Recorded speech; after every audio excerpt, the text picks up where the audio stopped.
क्या आप जानते हो कि कोई भी कार्य चाहे वो छोटा हो या बड़ा इस संसार में किसके द्वारा किया जाता है?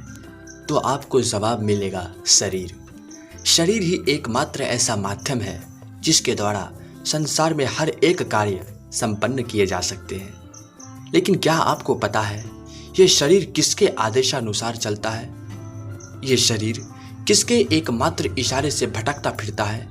तो आपको जवाब मिलेगा मन। शरीर रूपी गाड़ी को चलाने के लिए मन से निकली हुई विचार ही उसका ईंधन बन जाती है। अगर ईंधन ना हो तो गाड़ी कैसे चल सकती है?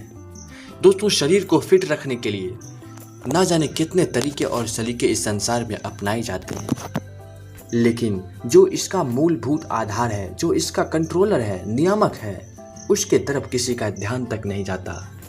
उन्हें यह भी नहीं पता होता कि शरीर की तरह मन को भी स्वस्थ रखने के कई तरीके हैं, और ये ना जानने के कारण ही शरीर से फिट और हेल्दी रहते हुए भी मानसिक दुर्बलता का शिकार होते देखे जाते हैं। तरह तरह की चिंताओं में, डिप्रेशन में अत्यधिक बेचैन होते देखे जाते हैं। अगर उन्हें ये सारी बातें समझ में आ जाए तो इन सारी चीज़ों से उन्हें हमेशा हमेशा के लिए छुटकारा मिल सकता है। दोस्तों, मैं ये तो नहीं कहूँगा कि बस ये तरीके कर लो, ये अपना लो, वो कर लो तो आपका मन आपके वश में हो जाएगा, आपका मन आपका गुलाम हो जाएगा। कदापि नहीं, क्योंकि मन की शक्ति असीमित है। इसमें असीमित शक्तियों का भंडार भरा पड़ा है। इसे आज तक कोई नहीं भेद पाया। हाँ, ये ज़रूर हो सकता है कि आज आपकी मन की जो स्थिति है, जो चंचलता है, अगर इन तरीकों को आप अपनाते हो तो चंचल मन आने वाले समय में बहुत हद तक नियंत्रित और व्यवस्थित हो सकता है। तो बने रहिए मेरे साथ अंत तक। मैं आपको वो आज तरीके बताने वाला हूँ जिसके ज़रिए आप अपने मन को व्यवस्थित और नियंत्रित आसानी से कर सकते हैं,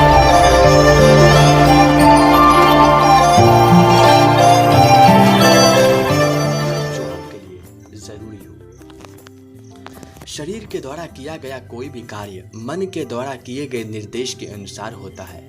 इस उदाहरण से हम यह भली भांति समझ सकते हैं कि शरीर मन के अधीन होता है, और श्रीमद् भगवद गीता के अनुसार मन हमारे प्राणों के अधीन होता है। इस बात से हम स्पष्ट रूप से समझ सकते हैं कि मन अपने प्राणों के अधीन होता है। यदि प्राण को मजबूत और सबल बना लिया जाए तो मन स्वाभाविक रूप से अपने नियंत्रण में होगी, और प्राण को मजबूत बनाने का एकमात्र उपाय प्राणायाम है। इसलिए आप प्राणायाम की गंभीरता को समझें और नियमित रूप से, चाहे वो 20 मिनट हो या फिर 10 मिनट, आप रोजाना करना शुरू कर दें। फायदे बताने की कोई ज़रूरत नहीं, बस करने वाले स्वयं जान जाएंगे। अब बात दूसरी बिंदुओं पर करते हैं। विचारों के समन्वित रूप का नाम ही मन है। मन में हर क्षण तरह तरह के विचारों का लहर उत्पन्न होते रहता है। इन विचारों के लहर को शांत व संतुलित करने का कार्य ध्यान के माध्यम से ही संभव हो पाता है। इसलिए अपनी दिनचर्या में थोड़ा समय ही सही पर ध्यान करना आज ही शुरू कर दें। फर्क आप खुद महसूस करोगे। बात तीसरे बिंदुओं पर करते हैं। कहते हैं कि मनुष्य के जीवन व उनके स्वभाव में सबसे अधिक अगर किसी चीज़ का प्रभाव पड़ता है तो वो है संगति और वातावरण। वातावरण पर तो आपका कोई नियंत्रण नहीं, पर संगति पर आपका नियंत्रण तो होना ही चाहिए। अपने शास्त्रों में संगति पर बहुत अधिक जोर दिया गया है। इसलिए अपने मन में हमेशा सकारात्मकता बनी रहे, इसके लिए आपको हमेशा सकारात्मक दृष्टिकोण वाले व्यक्तियों से ही संगति करनी चाहिए। इससे आपकी मानसिक शांति व संतुलन हमेशा बनी रहेगी। आपको मैंने 3 बिंदुओं पर सुझाव दिए हैं, लेकिन क्या आपको पता है कि ये तीनों के तीनों कार्य अपने आप नहीं होने वाले, क्योंकि मन का स्वभाव बड़ा ही जटिल व हठीला होता है। कई वर्षों से किए जाने वाले बुरे कर्मों व बुरी आदतों को ये सहज ही नहीं छोड़ पाते।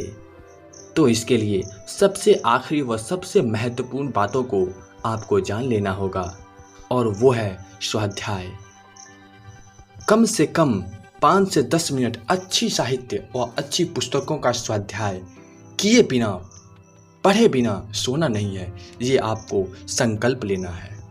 दोस्तों, यकीन रखना, यदि आपने इन बातों को अपना लिया, इन आदतों को, इन छोटी छोटी आदतों को आप अपना लोगे तो आपको खुद ब खुद परिवर्तन नजर आने लगे।